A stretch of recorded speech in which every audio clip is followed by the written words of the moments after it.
Man, what's good to all my brothers and sisters out there in the world? This is your brother Jehoshaphat, and I'm right back with a message that I hope it opens up your eyes and make you think just a little bit. Now, we got a couple of topics that we're going to start off on, but I want to talk about this one topic because there's a lot of brothers and sisters out there that really don't know, or they put their emphasis on something else. I don't know, y'all, but I'm just going to enlighten you, and hopefully you would take what I'm saying to be as the truth. Now, our people, the black people, African American people, the chosen people of the Bible. Now, yo people, for some reason, sometimes they would go to war, sometimes they be scared. You know what I'm saying? They be scared like a mug. And anytime God told your people to go to war and they was disobedient, he slaughtered them. He killed them. He did something so horrible and so graphic to them, to where the stain of their blood lasted for generation after generation, right? It was in remembrance. Remember what God did to us when we didn't want to go fight such and such and such. So through all our history, some of our people have been cowards. And when God told us, hey, that land over there, that's y'all's. Hey, I want y'all over there. Our people are rebellious and disrespectful to God. You know what I'm saying? That was one of our people's biggest problems in the past. Now, by me saying that, do you think it's any different with our people nowadays? In fact, our people is more disrespectful than our ancestors. If I sit here and I think about it, we are even more disrespectful than the ones from the past.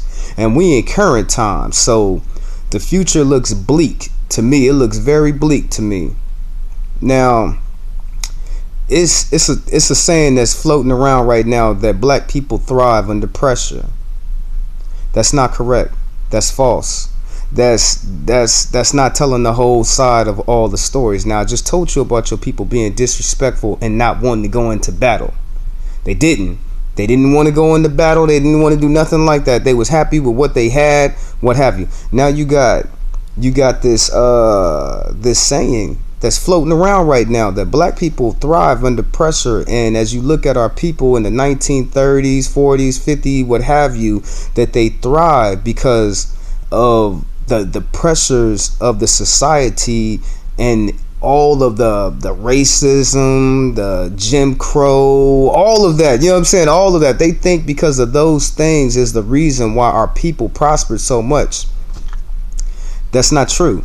The only reason why and this could happen to us today too, because all we got to do is wake up and start chasing after God. But the only reason why your people thrive back in the day is because we all worship the same God. Every last one of us. We worship the same God. So God blessed us and he let us thrive. Now, our people did not want to fight for what was theirs. They didn't want to. They probably didn't have all the means. I don't even think they had guns all the way like that though yet. So they didn't want to fight for what's theirs.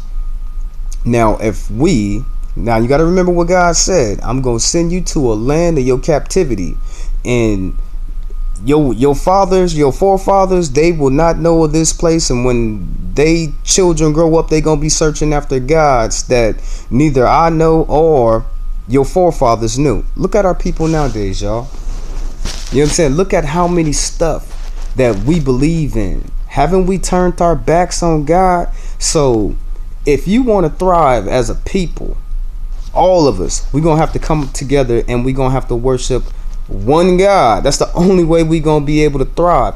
And then we gonna have to fight for what's ours. You know what I'm saying? We're gonna have to fight for it.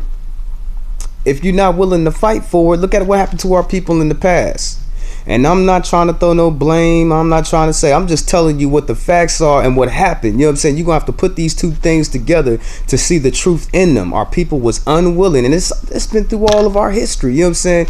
We either being disrespectful to God or we turning our backs on God. It's no differently than what our people is doing nowadays. Just look around you and look at all the different black people that live in America and the things that they do. We all have to be under one God, one covenant, one Father. If there is only one God, and our people just don't get that. That's why we won't thrive. But the day we all willing to come together and worship the same God like we did back in the day, that's when we'll thrive. But the only way that we will be able to keep these things that God gives us is we have to fight for them. Great men of valor, great men of war. We all gonna have to stand up and protect our young, our old, all of us, you know what I'm saying? We gonna have to do that. But we are not willing to do these things, and we're constantly disrespecting God. So I don't think a lot of us is gonna make it. I really don't, because y'all searching after different gods and different idols and being more close to the way of this world. That's gonna bring your destruction. But let's say, for instance, if we was able to worship the same God, I'm telling you, my brothers and sisters out there in the world, God would bless us and we would thrive as a people. But if we're not willing to put our lives on the line and fight for what's ours, somebody will always come and take it from us. Somebody will always come and destroy it. So we have to be willing to fight for it. Look, I say to you again, look at your people. Do you think they think about God? Do you think they worrying about God? Do you think they put God in the forefront of their life? That's why they're going to be destroyed. You know what I'm saying? Because they not thinking about God. They don't care about God. They not worrying about God. And that's just what's going to kill them, just like it did all of their ancestors in the past. And it's just going to continue to keep on going on and go on and go on and go on to this little small remnant that God has a heart, and he got a special part in his heart for.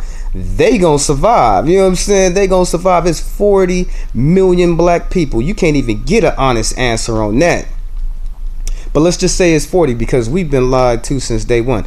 But let's just say it's 40 million black people. If we was all willing to worship the same God, not only would God multiply our numbers, but he would bless us. Maybe he would even give us our promised land. Maybe he would, if we was all on the same team working for another. But we so cutthroat. You know what I'm saying? We only think about ourselves, what we can get and how we can get it. Now you see how we adopted all of the different cultures of everybody else's society, and it's on us. And that same things that we took from other people's culture is going to be the one thing that destroys us, because unlike them, we the chosen people, so we gonna pay for what we do. They ain't gotta worry about it. They ain't gotta worry about paying. But you, black man, you, black woman, you will pay for your disrespect to God.